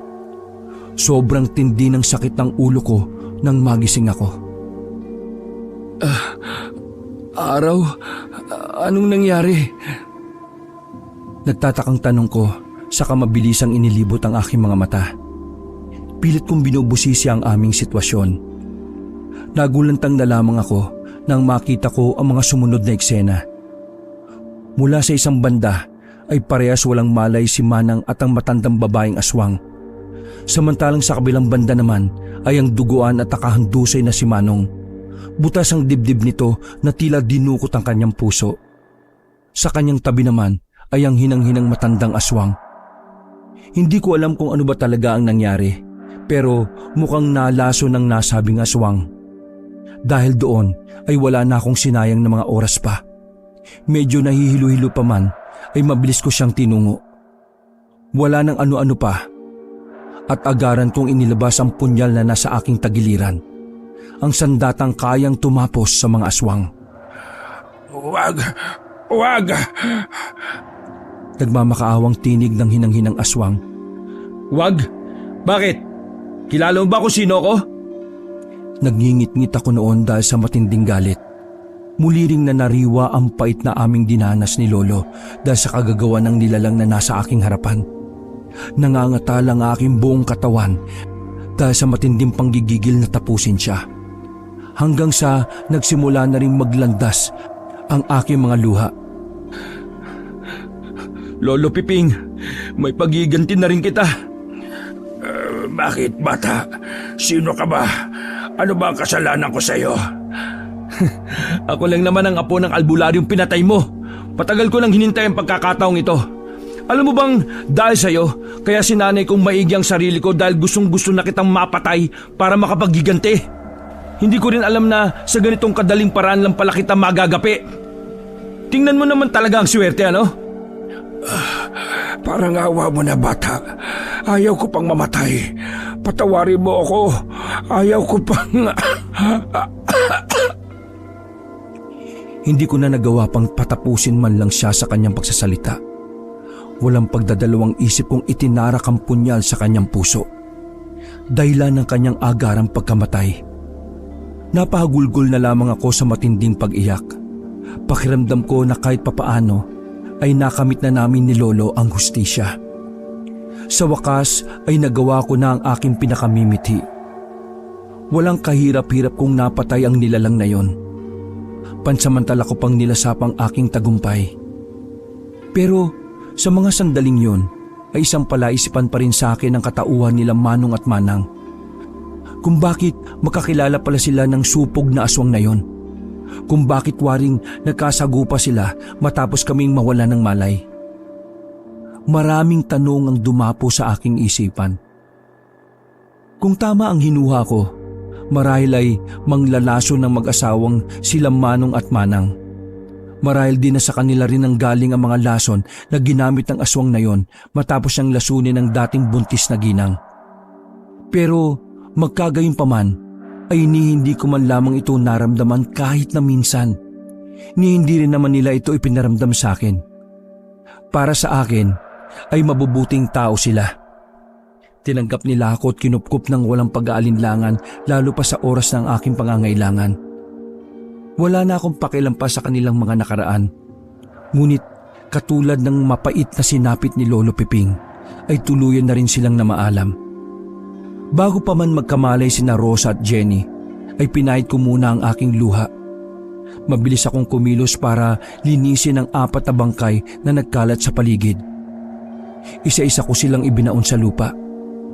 Kaya pagsapit ng umaga at tuluyan ng nagising ang dalawa, ay wala na silang nakitang anumang ebidensya. Malinis na rin ang buong paligid. Subalit, gayon na lamang ang kanilang pagtataka kung bakit nga ba sila nawalan ng malay. Pero ang mabuti ay mukhang ayos lang naman sila. Siguro ay ginamitan lamang kami ng pampatulog ni Manang para mapaniwala ang 2 aswang na kaanib pa rin sila. Kaya doon ay humanap sila ng magandang tiyempo para lasunin sila. Ngunit sa kasamaang palad ay mukhang nagawa pang makapanlaban ang mga aswang bago pa man sila tuluyang tinalaban ng lason sa kanilang sistema. Nang mapansin rin ng 2 magpinsan na umaga na pala, ay dali-dali na sila na umuwi. Ni hindi na rin nila nagawa pa ang magpaalam sa akin dahil sa labis na pagkataranta. Dahil na rin sa insidenteng yon, ay pinagpatuloy ko na lang ang nasimulan nila Manong at Manang. Mag-isa kong itinaguyod ang aking sarili mula sa nasabing lupain. Hanggang sa nagpatuloy pa rin ang aming naging pagmamabutihan ni Rosa. Naging nobya ko siya hanggang sa naging isang mabuting may bahay. Bunsod na rin noon sa sinapit namin ni Lolo, ay pinili ko na lamang na ibaon sa limot ang pagiging batang albularyo. Wakas. Isang magandang araw po sa inyong lahat. lalong-lalo na po sa inyo, Kabanong. Itago niyo na lang ako sa pangalang Toto. Ang kwentong ibabahagi ko po sa inyo ay nangyari noong bata pa lamang ako. Sa edad na 10 taon ay naulila na ako sa aking ama't ina. Dahil yon sa isang hindi inaasahang trahedya. Nahulog kasi sa bangin ang bus kung saan lula nito ang aking mga magulang. Bunsod noon ay si Lolo Piping na ang nagtaguyod sa akin. Mula sa isang maliit na kubo sa tabing ilog ay nagpatuloy ang aming pamumuhay. Apa, kumising ka na dyan at may pasok ka pa sa eskwela. Diyos ko naman tong batang to. Anong oras na kasi natulog kagabi? Ayan tuloy, ang hirap mong gisingin. Anong oras na po ba, Lo? Ang aga-aga pa naman po eh.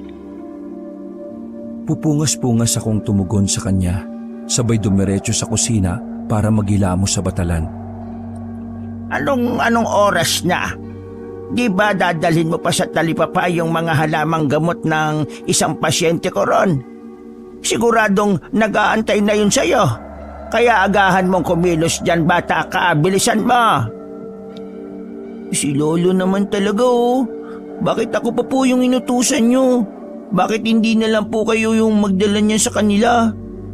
Abay, hindi nga pwede at marami rin akong gagawin ngayon. Maglalaba pa ako ng mga damit natin sa ilog.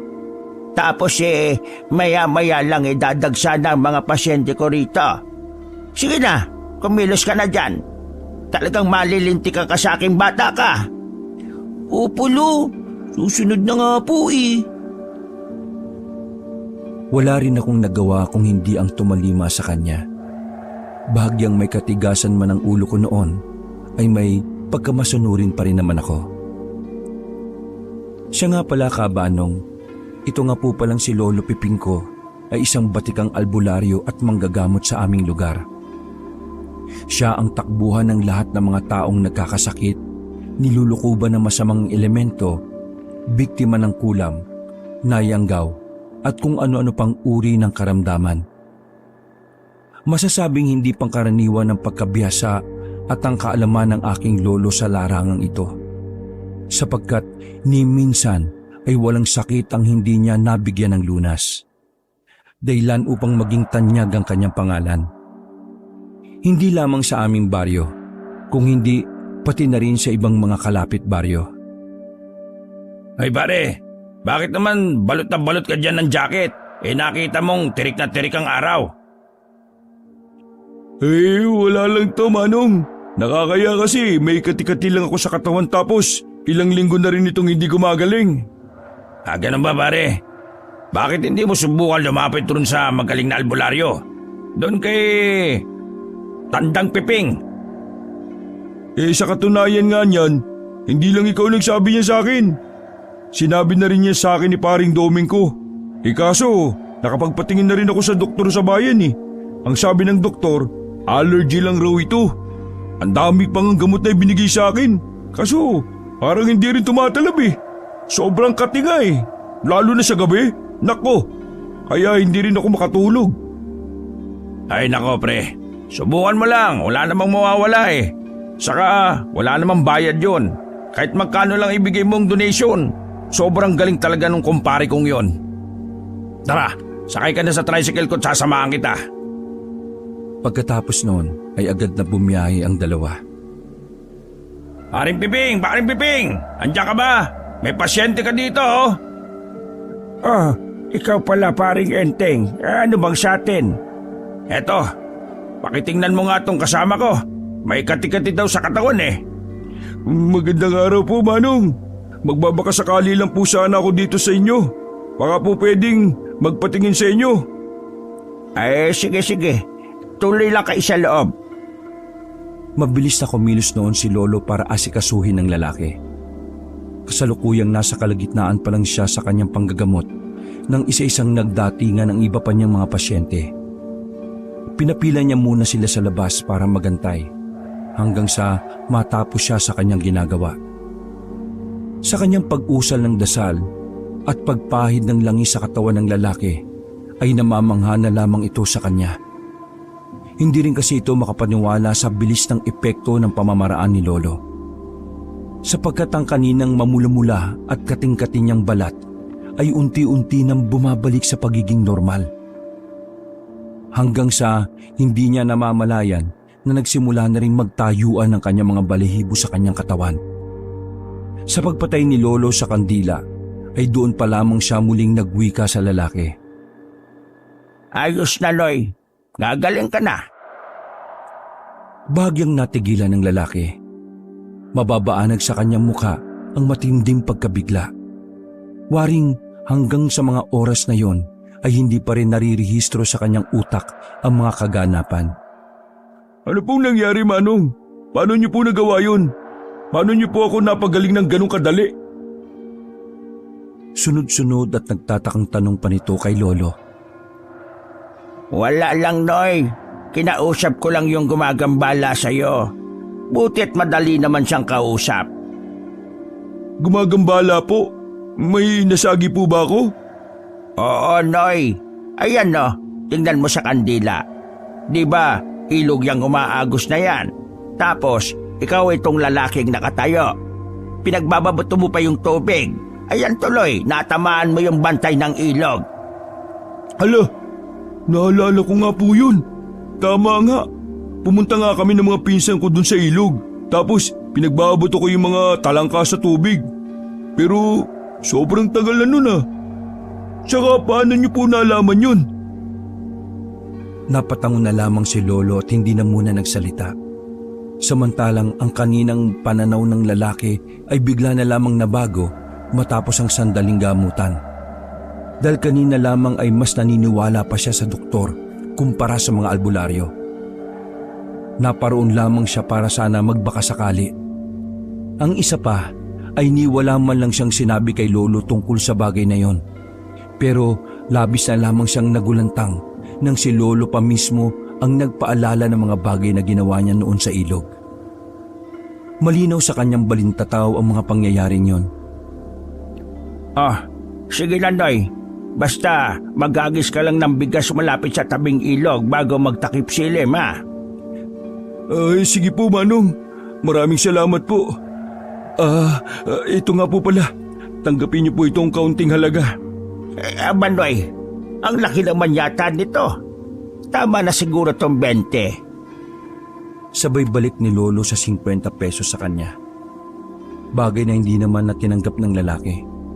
Kaya naman laking pasasalamat na lamang ni Lolo sa kanya. Hanggat maaari sana ay ayaw ring tumanggap ng malaking halaga ni Lolo. Pero ang mga tao na ang kusang nagpipilit noon sa kanya. Pagkalabas ng lalaki ay mabilis na pumasok ang sumunod na pasyente ni Lolo. Katulad sa una ay walang kahirap-hirap na tinanguan ni Lolo ang kanyang suliraning pangkalusugan. Lumipas pa ang maghapong panggagamot ni Lolo. Sa wakas ay naubos na rin ang mga taong nakapila sa labas ng aming bahay. Oras na rin ang aking uwian mula sa paaralan. Sa aking paglalakad ay nakasalubong ko pa ang ilang tao na nagmula pa sa aming bahay. Apo, bakit ngayon ka lang dumating? Sobrang dami ko pa naman pasyente kanina. Siguro naglakwatsa ka na naman, ano? Hindi po, Lo. May inutos lang po sa amin si Ma'am Dolores sa school kanina. Dapat nga mamaya pa po ako makakauwi. Tumakas lang po ako. Sige na. Magsahin ka na muna. Bibili lang ako ng tinapa sa talipapa. Sige po, Lo. Ako na pong bahala dito. Pagkatapos kong magbihis ay kaagad na akong nagparingas para magsaing. Bali nasa labas pa po pala ng bahay ang dapog namin dati. Samantalang yung gamit po namin panggatong ay yung mga tuyong kahoy sa paligid. Makalipas ang ilang sandali ay nakarating na rin si Lolo. Inutusan niya akong isalang sa apoy ang nabili niyang tinapa. Matapos maluto ay nagpunta ako sa aming bakuran para kumuha ng sariwang kamatis para gawing sausawan. Habang nasa kasarapan kami ng paghahaponan noon ay bigla na lamang may tumawag kay Lolo. Napadungaw pa ako noon sa bintana para tingnan kung sino ang nasa labas. Mula doon ay nakita ko ang isang matandang babae Nabitbit ang kanyang 7 taong gulang na apong lalaki. Nagbukas ng pinto si Lolo at tumahangos na nagwika ang nasabing ali. Piping, Piping, tulungan mo ang apo ko. Iligtas mo siya. Nang makitang lupaypay na katawan ng bata, ay agarang kumilos si Lolo. Madali niya akong inutusan para magpainit ng tubig. Doon ay sinubukan mo ng lapatan ng paunang lunas ni Lolo ang bata. Mabuti na lamang ay bahagyang kumalma ang lagay nito. Dahilan para makampante na ang nasabing ali. Nang may masmasan, ay saka siya nagsimulang isalaysay ang nangyari sa bata. Kanina lang ay maayos pa siya. Nito lang bago magtakip silim, bigla na lang siyang namutla ng ganyan. Akala ko pa nga nabilaukan lang siya dahil naghahaponan din kami. Tapos bigla na lang siyang nagsuka ng nagsuka. Hanggang sa bigla na lang siyang nawalan ng malay. Pero buti na lang at naisugod ko siya dito kaagad sa iyo. Ganun ba, Maring? Pero mukha wala naman akong nararamdamang gumagambala sa apo mo ah. Baka kailangan lang niya ng pahinga. Kita mo, wala naman akong inuusal na dasal sa kanya. Pero kumalma na siya. Sa pagod lang ito malamang. Ano kayang nangyari dito sa apo ko, Piping? Hindi ko rin alam, Maring. Ganito na lang. Obserbahan muna natin siya. Pero susubukan ko na rin siyang gamutin. Toto! Nasaan na ba yung pinainit kong tubig? Sigaw pa ni Lolo sa akin noon. Ito na po, Lo. Kakukulo lang po eh. Sige, kumuha ka muna ng baso at kutsara sa batalan. Muli pang utos ni Lolo na aking tinalima. Pagkabot ko noon, ay kaagad ibinabad ni Lolo ang isang halamang gamot sa mainit na tubig. Pagkaahon noon ay sa kanya niligis ito gamit ng kutsara at inipon ang katas nito sa isang baso. Yun ang ipinainom niya sa batang nangihina. Habang patuloy sa pagtatawa si Lolo, ay tahimik lamang ako na nakatanaw habang nakaupo sa silya. Kitang-kita ko ang tuloy-tuloy na paggalaw ni Lolo. Bagay na nagpapamangha sa akin. Hanggang sa matapos na ang pag-usal ng dasal ni Lolo, udyat na ihahayag na niya ang kanyang nakita sa kanyang ginawang pagtatawas. Wala talaga, Maring. Wala talaga akong nakikitang namamarusa sa apo mo. Wala rin namang nanggagambala sa kanya. Mukhang napagod lang talaga ito. O baka naman doktor talaga ang kailangan na ng apo mo. Diyos ko po, kawawa naman itong apo ko. Paano kaya siya? Ano ba bang ginagawa nitong apo mo kanina? Nasa labasan ba ito? Galing lang naman sa eskwelahan niya kanina. Tapos normal naman siya pagdating niya. Yun nga ang sabi ko sa iyo kanina. Noong habang kumakain kami, bigla na lang siyang nagkaagad niyan. Pasensya na, Maring ha. Mukhang hindi ko yata kayo matutulungan. Ang mabuti pa talaga pagpahingahin mo na lang maigi itong apo mo. Tapos bantayan mong maigi. Kapag hindi pa rin bumuti, susubukan ko pa rin siyang gamutin. Dahil sa insidenteng yon, ay nakita ko ang matinding kabiguan sa mukha ng matandang ali. Gayun rin si Lolo na nakikita ko ring nababahala. Yun pa lamang kasi ang unang beses na nangyari ang bagay na yon. Ang hindi magawang tugunan ni Lolo ang isang nangangailangan ng kanyang tulong. Gustuin ko man sanang tumulong, subalit anong alam ng isang batang kagaya ko? Wala pa rin naman akong alam noon sa paraan ng panggagamot ni Lolo. Wala na ring nagawa pa ang ali. Kaya naman binitbit na lamang niya ang kanyang apo na noon ay mahimbing na natutulog. Sa kanilang paglisan ay nababanaag ko pa rin sa mukha ni Lolo ang kanyang pag-aalala. Napabuntong hininga na lamang ito nang muli siyang bumalik sa harap ng lamesa. Bakit po, Lo? Ano po bang nangyari sa bata? Hindi niyo po ba siya kayang pagalingin? Sunod-sunod na tanong ko pa sa kanya. Hindi ko rin alam, apo. Hindi ko alam kung ano ba talaga ang nangyari. Una pa lang wala talaga akong maramdaman. Wala akong makitang kung anong masamang elemento ang may gawa nun sa kanya. Hindi ko rin alam kung bakit parang masama ang kutob ko. Ayos lang po yun, Lo. Huwag niyo na lang po yun masyadong isipin. Gagaling rin po yung bata. Tsaka, wala ka naman pong kasalanan sa nangyari. Ikaw pa nga po yung gustong tumulong sa kanila. Sige na, Apo. Kumain na lang tayo. Napangiti na lamang si Lolo sabay hima sa aking buhok. Habang kumakain kami, ay tanaw ko pa rin malalim ang kanyang iniisip. Malamang bunsod yun sa huli niyang naging pasyente. Pagsapit ng kinabukasan, ay papasok na sana ako noon sa eskwela. Subalit habang nasa daan, ay bigla kong naisip ang nakaraang gabing kaganapan. Kumusta na kaya yung bata? Mabuti na kaya yung lagay niya? Siguro, dadaanan ko na lang yun sa bahay nila. Sambit ko pa noon sa aking isipan. Kaya tinungo ko na lang ang tapat ng kanilang bahay.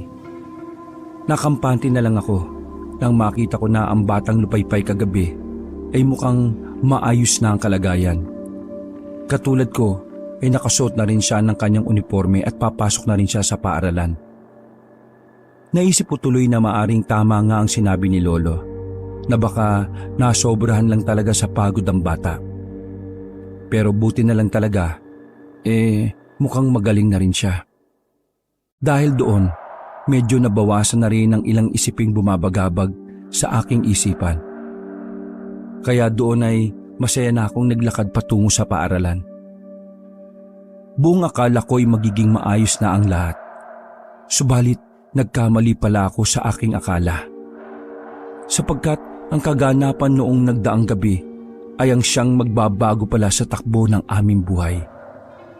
Sapagkat sa hindi ko malamang dahilan ay kung bakit bigla na lamang nagalit sa amin ang aming guro sa unang klase na si Madam Rosario. Kumusta ang tulog natin, Toto? Masungit na tanong nito sa akin. Ako po ba yun, ma'am? Bakit? Sino pa bang Toto dito sa silid na ito? Saan ba ako nakatingin? Di ba sa'yo? Dahil sa galit na tinig ng aking guro, labis ang aking naging pagkabigla. Wala akong kamalay-malay sa bagay na kanyang ipinagpupuyo sa galit. Sa halip ay pilit ko munang kinalma ang sarili ko bago ko tumugon sa kanya. Maayos naman po, ma'am. May nagawa po ba akong mali? May nahong kong tugon sa kanya na sinubukan ko pang umiti. Bagay na mas lalo niya pang ikinagalit sa akin. Ba't pangiti-ngiti ka pang hudas ka? May pagkaburumbado ka pala talagang bata ka. Manang-mana ka pala sa lolo mo. Parehas kayong masama ang ugali. Palibasa peking albularyo yung lolo mo. Bakit po? Ano po bang ginawa ko sa inyo? Ano po bang kasalanan sa inyo ni Lolo? Takot at halos maiyak na ako noong mga oras na yun habang nagtatanong sa aking guro. Hindi ba pinagtabo yan ng lolo mo yung nagpagamot kagabi? Ano naman kung pagod na siya? Ano naman kung kumakain kayo? Masasabi niyo ba kung kailan makakasakit ang mga tao? Na dapat sa araw lang sila magkakasakit? Na dapat sa araw lang sila pumunta sa inyo? Pero, ma'am... Hindi pa man ako nakakapagsalita ay pinutulan ni Ma'am Rosario ang aking sasabihin. Sa halip na hayaan niya muna ako magpaliwanag, ay patuloy lamang siya sa kanyang pagtatalak. Huwag mo nga ako mapero-pero. Magdadaylang ka pa? Tapos palalabasin mo akong sinungaling? Dahil sa mas matindi pang salitang binitiwan ng aming guro, ay nangangatal na ako noon sa matinding takot at pagkakapahiya. Hindi ko na alam ang gagawin ko ng mga oras na yung kabanong. Yun bang parang gusto ko na lang nalamunin ako ng buo ng lupa. Ni hindi ko man lang magawang sabihin ang tunay na mga kaganapan dahil magiging taliwas yun sa mga salita ng aming guro. Bagay na nagbigay sa akin ng isipin na tsak na mas lalo pa siyang manggagalaiti sa matinding galit sa akin. Samantalang nagpatuloy pa rin si Ma'am Rosario sa kanyang paglilibak sa buong pagkatao namin ni Lolo. Iniyuko ko na lamang ang aking ulo sa aking silya habang patuloy ako sa aking pagtangis. Lumipas pa ang ilang sandali ay natapos na rin sa wakas sa pagtuturo ang ginang. Pero bago pa man siya lumabas ay muli pa siyang nagpakawala ng maanghang na salita sa harapan ng aking muka. Pinahid ko na lamang ang aking muka mula sa kanyang laway na tumalamsik pa sa akin. Pagpasok ng ikalawang guro ay tahimik ko munang sinuri kung galit rin ba ito. Ngunit matapos kong mapagtantong mukhang wala naman siyang alam sa galit ni Ma'am Rosario, ay doon pa lamang ako medyo nakampante. Hanggang sa isang beses pang nagpalit ng aming guro sa klase, pero mukhang liban kay Ma'am Rosario ay normal naman lahat. Pagsapit ng aming break time ay agad akong nagtungo sa labas ng CR. Naisip kong magkubli na lamang doon upang iwasan ang aking mga kaklase. Batid ko kasing ang ilan sa kanila ay naniniwala rin sa mga sinasabi ni Ma'am Rosario. Pero bago pa man ako tuluyang makapasok sa pinto nito, ay narinig kong may tumawag sa aking pangalan. Uy, Toto! Ang kapal naman ng mukha niyong maglolo. Kunwaring nanggagamot yung lolo mo. Pero mukhang pera lang naman pala. Sobrang sumapa ng ugali. Ay nako, mga mangloloko, mga peke! Hindi mukhang pera ang lolo ko. At lalong hindi masama ang ugali ni lolo. Abat sumasagot ka ba ha? Dapat lang naturuan ka namin ng leksyon. Ano mga tol? Hawakan niyo't bugbugin na natin. Binalak ko pa sanang tumakbo noon palayo sa kanila. Pero dahil sa marami sila, ay madali rin akong nasukol sa isang sulok. Magkakasunod na suntok at tadyak ang kanilang pinakawalan sa kung saan saang banda. Bagay na siyang sinasalo naman ng aking katawan. Talagang sobrang sakit ang buong katawan ko ng mga oras na yon. Wala akong magawa kung hindi ang inday na lamang ang kanilang ginagawang pag-atake sa akin. Hanggang sa nagkapunit-punit na rin ang aking suot na uniforme. Samantalang isang napakalakas na suntok ng kamao ni Benjo ang tuluyang nagpawala ng aking ulirat. Nagising na lamang ako na nakahiga ako sa isang mahabang upuan. Naroon nakapalibot sa akin ang ilan pa naming guro, habang patuloy lamang sila sa pag-uusisa. Ayos ka lang ba, Toto? Opo, Sir Marco. Tugon ko pa na halatang may iniinda pa ring masakit sa katawan. Sa tindi ng aking natamong bugbog kina Benjo at ilan pa naming mga kaklase, ay halos hindi ko na magawang imulat ang aking kaliwang mata. Tattad rin ng galos, sugat at pasa ang aking buong katawan.